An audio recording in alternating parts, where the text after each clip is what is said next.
আজি 11 আগষ্ট 15 আগষ্টলৈ মাজত মাত্ৰ 3টা দিন সকলো ভাৰতীয় নাগৰিকৰ বাবে এই দিনটো এটা বিশেষ দিন কিন্তু আমাৰ বাবে সেই বিশেষতকৈও বিশেষ দিন কিয়নো আমাৰ এই কণমানি ৰিচানৰ জন্মদিন ৰিচানৰ লগতে ৰিচানৰ খুৰাক আৰু দেউতাকৰো জন্মদিন দেউতাক খুৰাক যিহেতু টুইনছ হয় আৰু সেই একেটা দিনতে ৰিচান আমাৰ জন্ম হৈছিল গতিকে এটা ভাল লগা দিন আমাৰ বাবে প্ৰত্যেক বছৰে ৰিচানৰ প্ৰথম জন্মদিন দ্বিতীয় জন্মদিন ঠিক তেনেকৈ 3টা বছৰে মই ৰিচানৰ জন্মদিনটো 15 আগষ্টৰ দিনটোৰ আগতেই মানে 1 আগষ্টৰ পৰাই মনটো ফূৰ্তি লাগি থাকে যিহেতু বাৰ্থডে আহি পালেহি নিচিনা ফিল হৈ থাকে কিন্তু মানে 10 তাৰিখ মানৰ পৰা মই ৰিচানৰ বাবে ৰুমটো অকণমান সজাই দিওঁ কিন্তু এইবাৰ মই সজাবলগীয়া হোৱা নাই ৰিচানে যিহেতু সৰুৰ পৰাই দেখি আহিছিলে যে মই তাৰ 2 এদিনৰ আগতে ৰুমটো তাৰ বাবে অকণমান বেলুন চেলুন লগাই সজাই দিওঁ সেইবাবে এইবাৰ সি যিহেতু অকণমান ডাঙৰ হৈছে অকণমান বুজা হৈছে সেয়েহে আগতে আনি থোৱা এই বেলুনবিলাক সি মোৰ হাতত তুলি দিছে সি সজাই দিব লাগে তাৰ বাবে ৰুমটো সেয়ে তাৰো মনটো ভাল লাগিবৰ বাবে এয়া হেপী বাৰ্থডে লগাই তাৰ বাবে ৰুমটো অকণমান সজাই তুলিলোঁ গোটেইখিনি দেখুৱাম আপোনালোকক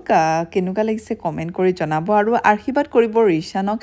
যিহেতু ৰিচান সঁচাকৈ ডাঙৰ হৈ আহিছে আৰু বহুত কথাই বুজি পোৱা হৈছে আগতে তাৰ বাবে ৰুমটো মই সজাইছিলোঁ কিন্তু এইবাৰ সি নিজে নিজৰ বাবে সি ৰুমটো সজাবৰ বাবে এয়া বেলুনখিনি হাতত তুলি দিছে মোৰ হাতত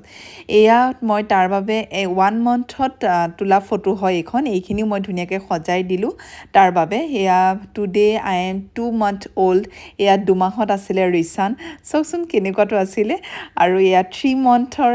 এয়া ৰিচান যিহেতু সময়ো বাগৰি আহিছে আৰু ৰিচানৰ চেহেৰাটো সলনি হৈ আহিছে আমিও অৱশ্যে সৰুতে এইটো চেহেৰা লৈ থকা নাছিলোঁ এতিয়া বহুতেই সলনি হ'ল ৰিচানো ঠিক তেনেদৰে সলনি হৈছে এয়া 4 মান্থত ৰিচান তাৰপিছতে এয়া হৈ গ'ল 5th মান্থত এয়া তাৰ হাতত পিন্ধা ভৰিত পিন্ধা মোজাৰে মই 5টো সজাই তুলিছিলোঁ এয়া 5 মাহত সি আৰু এয়া হ'ল 6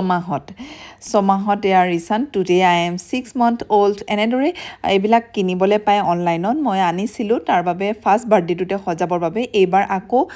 তাৰ বাবে ৰুমটোতে এইখিনি ধুনীয়াকৈ এনেদৰে সজাই ৰাখিছোঁ আৰু ফটোখিনি যিহেতু বেয়া হৈ আহিছিলে ভাবিলোঁ ভিডিঅ' এটা কৰি ৰাখোঁ ফেচবুক আৰু ইউটিউবতে থাকি যাব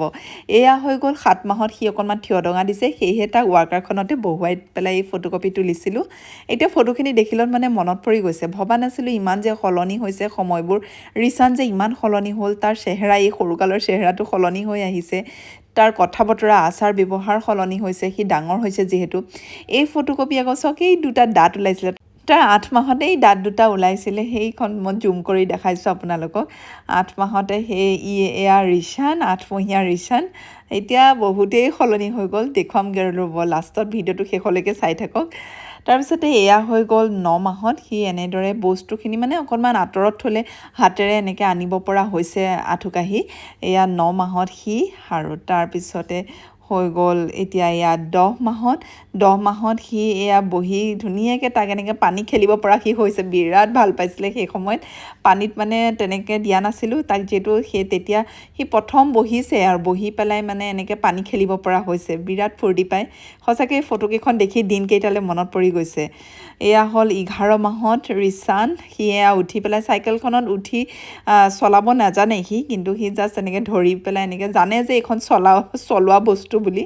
সেয়া ধৰি পেলাই এয়া তাক ফটো তুলি থোৱা আছিলে আৰু সি 12 মাহলৈ ধুনীয়াকৈ চাইকেলখনত উঠি পেলাই চলাব পৰা হৈছে আৰু মানে আমি ঠেলি দিওঁ সি উঠি পেলাই যাব পৰা হৈছে গতিকে সময়খিনি ইমান সোনকালে বাগৰি গ'ল একদম মানে অকণো অনুভৱেই হোৱা নাছিলে ৰিচান যে ইমান ডাঙৰ হ'ল তাৰ এতিয়া 4 বছৰ পালেহি সেই সৰুকালৰ দিনবোৰ এতিয়াও মনত আছে কোনদিনাখন তাৰ দাঁত ওলাইছিলে কোনদিনাখন সি বহিছিলে বহা দিনাখন আমাৰ কেনেকুৱা অনুভৱ হৈছিলে সি ঠুনুক ঠুনাকৈ খোজ কাঢ়োঁতে কেনেকুৱা অনুভৱ হৈছিলে সেই সকলোখিনি আমাৰ মনত আছে গতিকে সময়খিনি যে ধৰি ৰাখিব নোৱাৰি সঁচাকৈ আৰু এয়া ৰিচানৰ এই ফটোখন দেখিছেনে শুই থকা সেয়া তাক বাহিৰলৈ যিদিনাখন উলিয়াইছিলোঁ সেইদিনাখনৰ ফটো হয় সেয়া গতিকে এনেদৰেই সাঁচি ৰাখিছিলোঁ এই ফটোখন মোৰ মায়ে এনেকৈ বন্ধাই ৰাখিছিলে আৰু মই ধুনীয়াকৈ সজাই থৈছোঁ জন্মৰ পৰা আজিলৈকে এই সময়খিনি কেনেকৈ গ'ল সঁচাকৈয়ে গম নাপালোঁ তাতকৈ মোৰ ভাল লাগিছে ৰিচান যে এতিয়া এইয়া ইমান ডাঙৰ হৈ সি তাৰ নিজৰ জন্মদিনৰ বাবে যে তাৰ ৰুমটো সজাব লাগে বুলি জনা হ'ল সেইটোৱে ভাবি আচৰিতো লাগিছে আৱেগিকো হৈছোঁ সি ডাঙৰ হৈ গৈছে ভালো লাগিছে ডাঙৰ হোৱাৰ বাবে আৰু বহুত বেছি ভাল লগাতকৈ আৱেগিক হৈছোঁ সদায় যাতে এনেদৰে থাকে মানে ভালে কুশলে থাকে আপোনালোকে আশীৰ্বাদ কৰিব ইয়াৰ ৰিচান সঁচাকৈ সময়বোৰ বহুত বেছিয়ে সোনকালে বাগৰি গৈছে মাথো আপোনালোকৰ পৰা আশীৰ্বাদ বিচাৰিছোঁ আশীৰ্বাদ কৰিব তাক সি অনাগত দিনবোৰত যাতে ভাল হয় আৰু সদায় যাতে সৎ পথত আগবাঢ়ি যায় তাৰে কামনা কৰিছোঁ আৰু এই ভিডিঅ'ৰ জৰিয়তে সকলোখিনি স্মৃতি সাঁচি ৰাখিলোঁ আপোনালোকৰ কেনেকুৱা পালে কমেণ্ট কৰি জনাব